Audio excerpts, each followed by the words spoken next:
Hi friends, எல்லாருக்கும் வணக்கம். எல்லாரும் எப்படி இருக்கீங்க? நல்லா இருக்கீங்களா? Welcome back to Ammu's home style. இன்னைக்கு வீடியோவில் சூப்பரான ஒரு விஷயத்தை பற்றி தாங்க தெரிஞ்சுக்க போகிறோம். கோவில் அர்ச்சகர் சொன்ன விஷயந்தாங்க இது. நம்ம எல்லாருக்கும் கோயிலுக்கு போயிருக்கிறோம், அர்ச்சனை பண்ணியிருப்போம். அர்ச்சனை பண்ணும்போது அந்த தட்டை தொட சொல்லி அர்ச்சகர் சொல்வார்.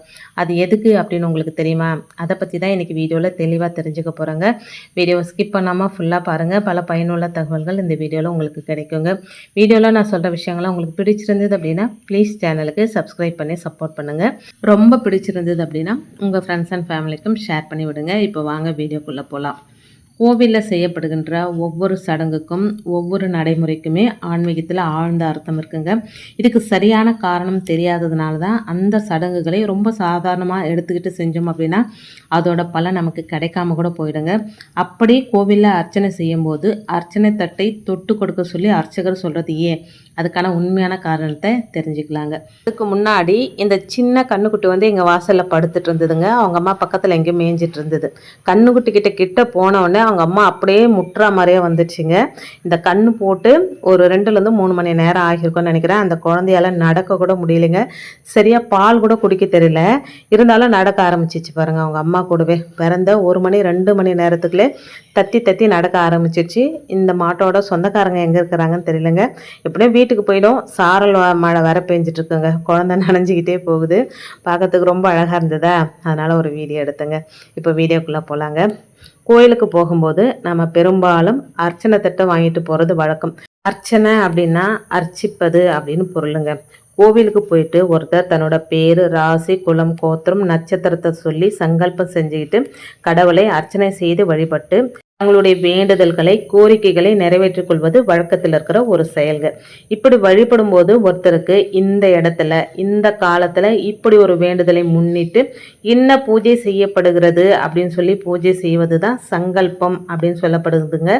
இப்படியான சங்கல்பத்தின் பொருட்டே அர்ச்சனை தட்டை தொட்டு கும்பிட சொல்லி சொல்வாங்க அர்ச்சகர்கள். பொதுவாக அர்ச்சனை செய்கிறது கடவுளுக்கு நன்றி செலுத்த வகையில் இருக்கலாம். அப்படி இல்லைன்னா வாழ்க்கையில இன்னும் மேம்பட இறைவனை வேண்டிக் கொள்வதாக இருக்கலாம். இவை தவிர துன்பங்களை தாங்க மன உறுதியை கூட கடவுள்கிட்ட கேட்கலாங்க. என்னை பொறுத்த வரைக்கும் நம்ம பொன் பொருள் கேட்கறத விட என்ன கஷ்டம் வந்தாலும் அதை தாங்குற மன உறுதியை கொடு கடவுளே, அந்த கஷ்டத்தின் போது நீ என் கூடவே இரு கடவுளே அப்படின்னு கேட்கறது தான் ரொம்ப நல்லது அப்படின்னு நான் நினைக்கிறேங்க. இது என்னுடைய தனிப்பட்ட கருத்து. கோயிலில் அர்ச்சனை செய்கிறது, கோயிலுக்கு போயிட்டு சாமி கும்பிட்றது வீட்டில் பூஜை செய்வதை காட்டிலும் அதிசக்தி வாய்ந்தது. வீட்டில் பூஜை செஞ்சோம் அப்படின்னா 50% நமக்கு பலன் கிடைக்கும். அப்படின்னா கோவிலுக்கு போயிட்டு வழிபாடு செய்யும்போது 100% நமக்கு பலன் கிடைக்குங்க. ஏன்னா ஒரு கோவில் அப்படின்றது சாதாரணமாக அமைக்கப்படுற ஒரு விஷயம் கிடையாதுங்க. நிறைய இடத்த தேர்வு செஞ்சு எந்த இடத்துல காந்த சக்தி அதிகமாக இருக்குதோ அந்த இடத்துல தான் வந்து கோவில் அமைப்பாங்க. அதுவும் கருவறையில் அந்த சக்திகள் குவிகிற இடத்துல வைப்பாங்க. ஒரு சாமியை வந்து சாதாரணமாக வச்சிட மாட்டாங்க. அதுக்கு மந்திர தகடுகள் நிறைய விஷயங்கள் பண்ணி வைப்பாங்க. அதனால தான் கருவறைக்கு போகும்போது நமக்கு அப்படியே ஒரு விதமான சிலிர்ப்பு எல்லாருக்குமே ஏற்படுங்க. எதுவுமே மனசில் நிற்காது. நமக்கு கடவுளோடைய அந்த இது மட்டும் தான் நமக்கு நிற்கும். எத்தனை பேர் அதை ஃபீல் பண்ணியிருக்கிறீங்க அப்படின்னு கமெண்ட்டில் சொல்லுங்கள். அங்கே இருக்கிற தெய்வம் வந்து மந்திர உச்சாடனங்களாலும் பூஜை மற்றும் வழிபாடுகளாலும் ரொம்ப ரொம்ப சக்தி பெற்றதாக இருக்குங்க. ஆலயங்களில் பக்தர்கள் தனித்தனியாக அர்ச்சனை செய்கிறது வந்து காமிய பூஜை அப்படின்னு சொல்லுவாங்க. அதாவது நாம் ஏதாவது ஒன்று வேண்டிக்கிட்டு நம்மளுடைய பிரார்த்தனையை கடவுளிடம் சமர்ப்பது தான் காமிய பூஜை அப்படின்னு சொல்லப்படுதுங்க. ஒருத்தர் தனியாக கோவிலுக்கு போயிட்டு வழிபாடு செஞ்சாலும் சரி, இல்லை கூட்டத்தோடு சேர்ந்து வழிபாடு செஞ்சாலும் சரி, கடவுளுடைய அருள் எல்லா ஜீவராசிகளுக்கும் நன்மையே செய்யுங்க. அதன் பொருட்டே ஆலயங்களில் அர்ச்சகர் பொதுமக்களால் ஆகம முறைப்படி இன்றளவும் பூஜைகள் நடைபெற்று வருதுங்க. அவர்கள் அனுதினமும் சங்கல்பம் செய்து கொண்டே தினசரி பூஜையை வந்து செய்ய தொடங்குவாங்க. நம்ம வீட்டில் பூஜை செஞ்சாலும் சரி, கோவிலில் போயிட்டு வழிபாடு செஞ்சாலும் சரி, சங்கல்பம் எடுத்துக்கணும். கோவிலுக்கு வரும் பக்தர்கள் சுவாமிக்கு அர்ச்சனை செய்ய விரும்பினா அர்ச்சனை தட்டில் இருக்கிற புஷ்பத்தையோ இல்லை குங்குமத்தையோ அவங்களுடைய பேர் மற்றும் நட்சத்திரத்தை சொல்லி தொட சொல்றது மரபு. இந்த மாதிரி தொட சொல்றது நமக்கும் கடவுளுக்கும் இடையிலான ஒரு ஆத்மா தொடர்பை ஏற்படுத்தும் ஒரு அற்புதமான செயல்பாடாக சொல்லப்படுதுங்க. வெறும் பேர் மட்டும் இல்லைங்க. ராசி, நட்சத்திரம், கோத்திரம் அப்படின்றது குறிப்பிட்ட நபரை மட்டுமே குறிக்கும். கோவிலோட கருவறையில் இருக்கிற மூலவரை எல்லாராலையும் தொட்டு வழிபட முடியாது, தொடவும் கூடாதுங்க.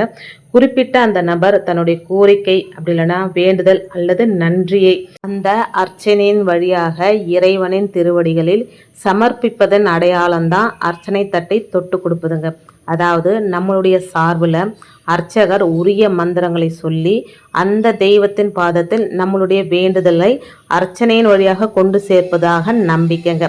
அதனால் கோவிலில் அர்ச்சனை தட்டை தொட்டு கொடுக்கும்போது ஏதோ பேருக்கு தொட்டு கொடுக்காம நம்மளுடைய வேண்டுதலை மனசில் நினச்சிக்கிட்டோ அப்படி இல்லைனா கடவுளுடைய நாமங்களை சொல்லிக்கொண்டோ மனப்பூர்வமாக நம்மளுடைய வேண்டுதல்களை இறைவனுடைய பாதத்தில் சேர்க்கிறோம் அப்படின்னு நினச்சிக்கிட்டு தொட்டு கொடுக்கணுங்க.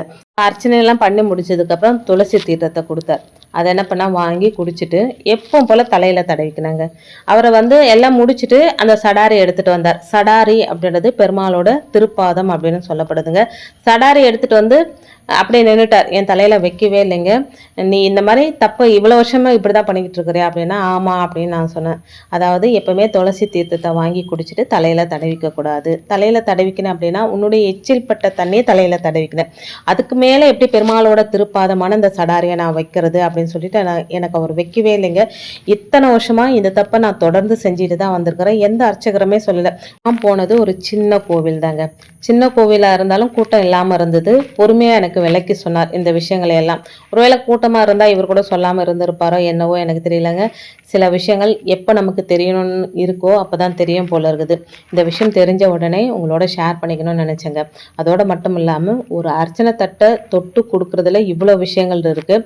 பெருமாள் கோவிலுக்கு போனோம் அப்படின்னா, பெருமாள் கோவிலும் கிடையாதுங்க, எந்த கோவிலுக்கும் போனாலுமே அந்த தீர்த்தத்தை வாங்கி குடிச்சிட்டு நம்ம தலையில் தடவிக்கக்கூடாது. குறிப்பாக பெருமாள் கோவில். ஏன்னா அவர் சடாரியை கடைசியில் நம்ம தலையில் வச்சு நமக்கு ஆசீர்வாதம் பண்ணுவாங்க பார்த்தீங்களா. அந்த ஆசீர்வாதம் நமக்கு முழுமையாக கிடைக்கணும் அப்படின்னா தலையில் தடவிக்க வேணாங்க. இன்றைக்கி நிறைய விஷயங்கள் உங்களோட ஷேர் பண்ணிக்கிட்டதில் உண்மையிலே எனக்கு ரொம்ப ரொம்ப சந்தோஷம். வீடியோவில் நான் சொன்ன விஷயங்கள்லாம் உங்களுக்கு பிடிச்சிருந்தது அப்படின்னா ப்ளீஸ் சேனலுக்கு சப்ஸ்கிரைப் பண்ணி சப்போர்ட் பண்ணுங்கள். ரொம்ப பிடிச்சிருந்தது அப்படின்னா உங்கள் ஃப்ரெண்ட்ஸ் அண்ட் ஃபேமிலிக்கும் ஷேர் பண்ணி விடுங்க. தேங்க்ஸ் ஃபார் வாட்சிங் friends. Take care and bye.